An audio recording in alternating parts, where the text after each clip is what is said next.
Now, here's what I'm under the impression. We're talking about Canfield Oaks and being one of the first black subdivisions in 3rd Ward. And Mr. Trimmer, what was you saying that was in Canfield Oaks, the 3500 block of Rosewood and the 3500 block of Root? And it only ran from Towester to Canfield. Is that right? Right. You know, and that's why eventually they... That's it. Towester to Canfield. That's right. Before you got to Scott. Exactly. Yeah. And then, now when they, before they built that, what was y'all doing? Because that's right in the back of y'all property. Yeah. And what was y'all doing and who owned that property? Well, you know, Ben Taub owned that property where Rosewood and Ruth was. They own all that. And then who came in and made the development for the first black subdivision, which is now called Canfield Oaks, and the first black developer in 3rd Ward? I was Sterling Jones. Sterling Jones was the developer. Okay. The man who, I guess you'd call him the developer. He's the one that built all the houses and stuff. Okay, that means the 3500 block of Rosewood Right, and 3500 block of Root. Right. And how about what year you think that came up? Oh, that's right after World War II, ended in 1945. So they got started around 45, 47, 48, somewhere along in there. Okay, right along with Texas Southern. Right. No, let's see.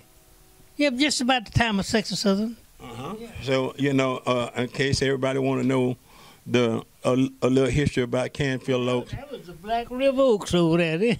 You hear that, everybody? That's coming from Mr. Trimmer. Canfield Oaks was what called a black what, Mr. Trimmer? I called it that. The Black River. That was the first real nice neighborhood for blacks in Houston. Yeah, that's the reason why. At that time, it wasn't building anything but 2-bedroom homes. And doing that, and that's the reason why Mr. Jerry Shepard. You remember Jerry, right? Yeah, I remember Mr. Shepard's. Right. That's why he's trying to make that a historical era for blacks. So young people, so when Texas Southern do take over that area, they will know there was once a black subdivision and was the first black subdivision for blacks. Right. That's right. And that's called Canfield Oaks. And I felt like I wanted to throw that in because this is going to be just a section about Canfield Oaks and what it was before Mr. Trimmer and them. When Mr. Trimmer was growing up, you said they all used to have, what used to be over there, Mr. Trimmer? Well, my dad ran a milk dairy in that area until 1932. Small milk dairy. We had about 10, 12 cows back there in the late 1920s and mid-30s. 1935. And what was y'all doing over there with all that land over there off of Ruth and Rosewood all the way to Blodgett? Y'all was raising what over there? So that's watermelon, sweet potatoes. All over there? Yes, that's right. So y'all really didn't have to go to the grocery store for hardly nothing, did you? Well, we did, but we had all the sweet potatoes and watermelons we needed. Oh wow! And then Ben Taub came in. Ben Taub owned that property, right? All that land. All that land down Canfield Oaks there. That Jerry's trying to make. Mr. Jerry Shepard is trying to make a historical part of Houston.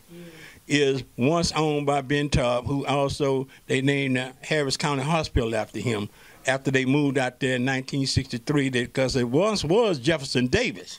That was over in First Ward. Right, but that was a county hospital. Yeah. And then when the county hospital left Jefferson Davis and left First Ward and started the medical center with the Herman Hospital, they changed the name to Ben Taub.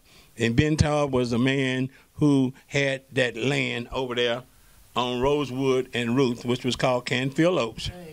And Ben Taub had also gave so much money to hospitals to help hospitals in the future of the hospital and the future of helping saving lives.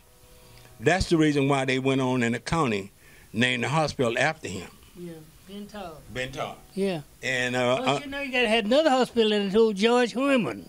Yeah, well, see, Herman Hospital was not a county hospital. It was not? No. But George Herman was the one that donated all that land where the zoo is and the golf course. I think it was 300 and some acres he donated for that purpose. And you know, the good part about George Herman and Herman Hospital, because they were the first to start accepting blacks into their hospital. Yeah. That's when I was born in 1948. I think they started bringing blacks being born in Herman in the late 1947. That's the reason why a lot of people that was born in 1947 on back in Third Ward, they either was born at Negro General Hospital or they was born at Jefferson Davis Hospital. Midwife. Midwife. That's the midwife era back there then. Right. Tell us something about the midwife there, Mr. Trimmer. Well, you know, children were born by a lady who was trained in delivering babies. Okay. I think she didn't charge about $10 to do it. Oh, wow. See, now this is history, y'all. But I think I was born by a midwife. I wasn't born in a hospital. I was born by a midwife. They would come to your home. Okay. When the woman got ready to deliver her children, they would come to your home and give you that service. But if I remember correctly, about $10. Wow. Yeah. And then the midwife, the minute the county, what happened to look like to the midwives is that once the county came in and they started letting blacks go into some of these white hospitals, it kind of put the limitation on, and then they made a law that you couldn't deliver babies unless you had license. Right. And then that put the end to a lot of midwives. Okay. Yeah, they couldn't practice anymore. Okay. That, you know, I just want to let y'all know this, Mr. Trimmer. You know, I never ever forget the lady that delivered me, and I knew her very well later when I got into my teens. She was called Mother Johnson. Okay. She delivered babies all over Third Ward. And she was the only one I knew. I'm sure there was a few more, but she was the only one I knew. Because, see, really in reality, the Negro General Hospital didn't open up until 1927 when they finally opened up, you know. And that kind of put a lot of midwives out of business right there. Yeah. Because they don't have to run away to First Ward to Jefferson Davis. But you know, back during that time, in the 20s and the early 30s, I don't think we had about 3 black doctors in the whole of Houston, and probably about the same number of dentists. About 3 in the whole of Houston. Now, you would say the black doctors... Conrad Johnson, who's a music man, very well music man, his daddy was a dentist. Now, for some of y'all that don't know, Conrad Johnson was also a band director at Cashmere High School. Conrad Johnson is the brother of Sue Tankersley. Yeah, that's right. And Miss Sue Tankersley has son John Tankersley, Rodney Tankersley, and Alvin Tankersley. Yeah. You know, that's their parents. Yeah. And also that Mr. Conrad Johnson's son got to be the band director. And Mr. Conrad Johnson, who you're talking about, which is the father, he was the first band director that Jack Yates ever had. I just found that out. Okay. You know, I'm trying to think. I know he went all the way back there. You know, and Conrad Johnson, what was he in there before? You were saying? What was he? Yeah, he was he was practicing what? He's a musician. Okay, that's what I thought. So that runs in their family. And a good musician. And that's just one of the best. That's the father of Conrad Johnson, the band director that was over Cashmere High School. Yeah. No.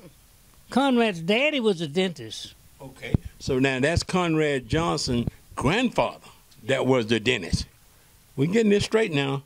You see, Conrad Johnson was the musician, and his daddy was the dentist. Okay. You see, even Sue Tankersley. She was Sue Johnson, right? But she married Tankersley, who was a football director. Football coach. Football coach. Right. He once at Yates, and I think he went to Prairie View. Exactly. You know, Mr. Trimmer, you're on top of it. I really, really enjoyed this, Mr. Trimmer, and I can't help but to say thank you for being here, and praise God that you're still here and you can share this history with us so we can document this stuff and put it on YouTube and put it in Google so people can really know about the black history of Third Ward and probably Houston, Texas also. Thank you so much, Mr. Trimmer, and I'm going to come back out here and we're going to do another interview on Third Ward because Third Ward is worth talking about. Because, as you know right now, it's no Third Ward right now. It's called Midtown. That's right. And then how they broke that up, they broke it up into districts. Midtown District is over there where me and you said over there on where the beginning of Third Ward, over there for Congress and Darling, Lamar, and Massapation, and all up and down McKinney, all of that is part of Midtown. And then Midtown go all the way up to Elgin. Really go all the way up to Sampson. I mean, not Sampson, to Holman. Okay. And then from Holman all the way back, this is what it look like they're doing to me. From Holman all the way back, it's called a University District because you got Texas Southern and you got University of Houston over there. I tell you another thing you may want to tell them about. They call over that Third Ward all over there around Blodgett and all over there. But really, the boundary for Third Ward ends at Alabama. Thank you. Alabama was the boundary line going to the south.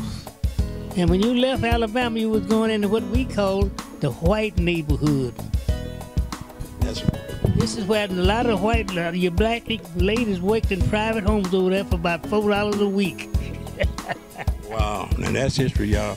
But we understand now that Third Ward ended at Alabama. It only ran from Alabama to Congress, which is down the street on Darling. We're talking about Darling. Alabama was the south side of south boundary of Third Ward. What was this Riverside in? Riverside was the black area, Riverside Terrace. Okay. What they call in Third Ward all around Isabella and Barbie and Wheel and all over that. On the map is Riverside Terrace. Yeah, that's the name of the neighborhood. Thank you, Mr. Truman. I really appreciate that. And then at Third Ward, what would be called over there on Carr Street and Canfield Oaks over there by the liquor store? What was that called? That was over there was Canfield Oaks. Okay. Yeah. Because over there, had some white area over there from Canfield all the way to Scott. That was Eagle, Isabella, and Cleburne. All that years ago was an all-white neighborhood. And we didn't come in, they didn't let blacks in there until after World War II. And when was that? Yeah, World War II ended in 1945. Right. Thank you so much, Mr.